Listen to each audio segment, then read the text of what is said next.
काली नजर। माँ, माँ। अरे क्या माँ माँ कर रहा है? बकरी का बच्चा है क्या? अरे माँ, मजाक छोड़ो। मुझे फाइनली वो मेन चौराहे वाली दुकान मिल गई है। अब देखना, आपका बेटा दुगनी स्पीड से पैसा कमाएगा। ओफो, ये क्या? मेरी ऑनलाइन मेकअप क्लास चल रही है। इतनी जोर से क्यों बोल रहे हो आप दोनों?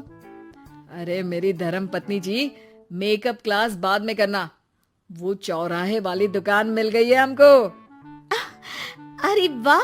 रुको, मैं अपनी माँ को फोन लगाकर बता देती हूँ। अरे मैं भी अपने रिश्तेदारों को बता देती हूँ। कितनी खुशी की बात है। हाँ हाँ, मैं भी अपने दोस्तों को बता देता हूँ। 1 हफ्ते बाद रजिस्ट्री है। बस, घर में खुशी का मौका था। उन तीनों ने अपने अपने फोन उठाए और लोगों में बात फैलाना शुरू कर दिया। और रही सही कसर श्वेता बहू ने अपने पड़ोस में सबको बताकर कर दी। अरे वर्मा आंटी, अब हम भी जल्दी कार ले लेंगे। घर का रेनोवेशन होगा और ठाट से रहेंगे हम भी। अरे ऐसा क्या हुआ? लॉटरी बाटरी लग गई है क्या? अरे इस बार चौराहे वाली मॉल में हमको भी दुकान मिल गई है। दुकान नंबर 21, जो एकदम चौराहे पर है। अब ग्राहक बढ़ेंगे तो आमदनी भी बढ़ेगी ही ना। अरे वाह, कितनी खुशी की बात है। मैं बहुत खुश हूँ तुम्हें इतना खुश देख के। बाकी एक बात कहूँ, सबको मत बताते फिरना। किसी की नजर लग जाएगी तो खुशी की खबर वापस लौट जाएगी।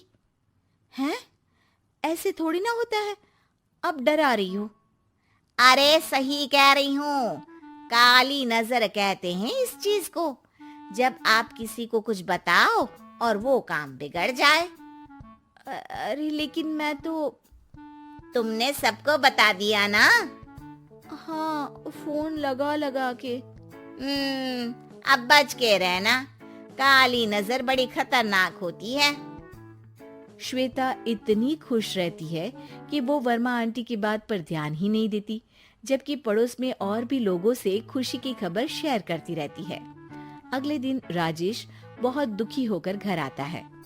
अरे बेटा, क्या हुआ? मुंह क्यों सूजा हुआ है? मधुमक्खी ने काट लिया क्या? माँ, वो दुकान किसी और के पास चली गई। किसी ने ज्यादा भाव लगा दिया। अरे पर बात तो आपसे हुई थी ना उस दुकान वाले की। हाँ, आज मैं टोकन अमाउंट देने गया था, तब मुझे पता चला। कोई आकर सुबह मुझसे पहले ही ज्यादा अमाउंट दे गया। काली नजर। क्या? क्या कहा? वर्मा आंटी ने समझाया था कि किसी को बताना मत, वरना काली नजर लग जाएगी। अच्छा, तुम्हें उनकी बात मान लेनी चाहिए थी। उनकी बात मान लेती, लेकिन उसके पहले ही सबको बता चुके थे ना हम तीनों। अरे अगली बार से ध्यान रखेंगे।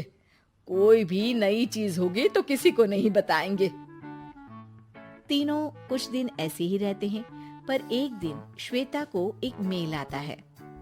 राजेश, मेरा ऑनलाइन मेकअप कोर्स कंप्लीट हो गया।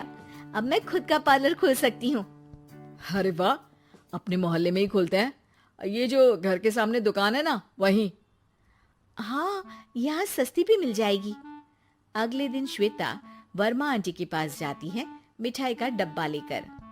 अरे आओ आओ, कैसे आना हुआ?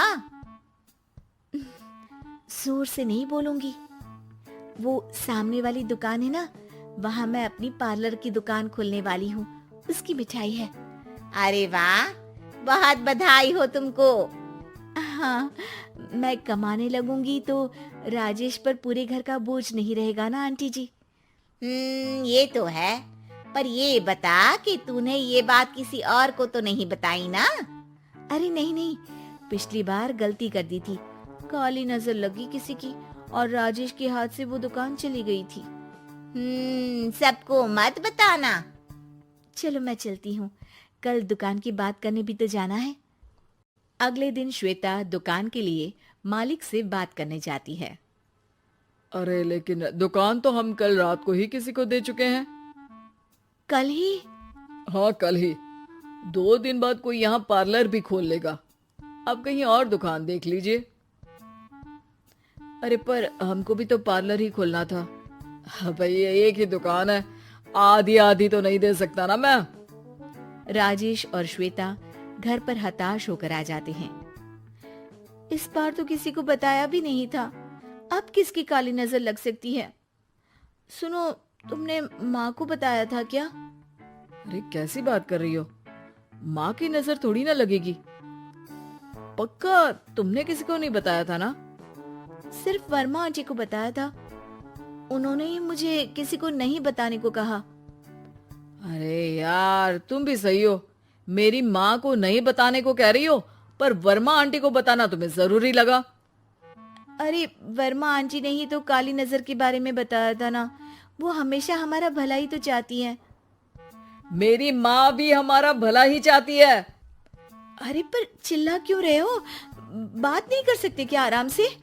नहीं आता वो आराम से बात करना, और करना भी नहीं चाहता हूँ मैं। दुकान जाने का दुख गुस्से में बदल गया था और राजेश और श्वेता में बात बंद हो गई थी।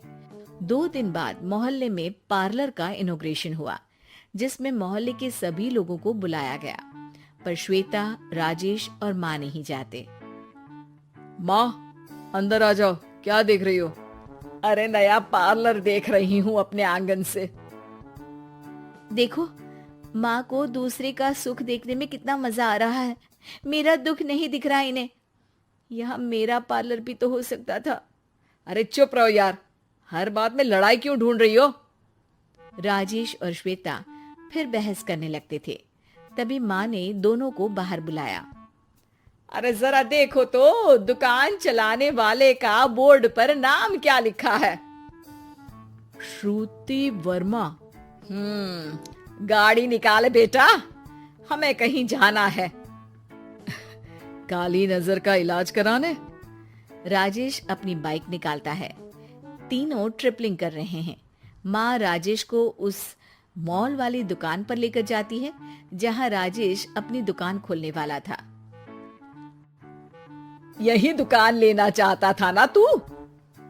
हाँ, पर इनको भी दुखी करने लेकर आई हो क्या यहाँ पर दुकान दिखाकर? वहाँ काफी नहीं था? अरे श्वेता, थोड़ा सब्र रख, अभी पता चलेगा कि हम यहाँ क्यों आए हैं। बता, इस दुकान चलाने वाले का नाम क्या है? अनुपम वर्मा। कुछ समझ में आया? वो दुकान वाली श्रुति वर्मा, ये दुकान वाला अनुपम वर्मा, और हमारे पड़ोस में हमने उस दुकानों के बारे में बताया किसको था? अब वर्मा आंटी को। मतलब वर्मा आंटी ही हमारा काम बिगाड़ रही है?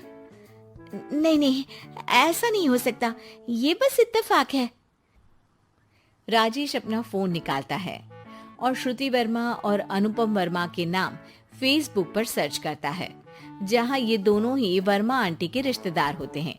श्वेता को समझ में आ जाता है कि वर्मा आंटी की ही नजर काली नजर है। अब क्या करना है? कोई भी खुशी की खबर हो तो काली नजर से बचना है, यानी वर्मा आंटी से बचना है। अरे पर मुझे ये समझ में नहीं आया कि वो हमारे साथ ऐसा क्यों करेंगी।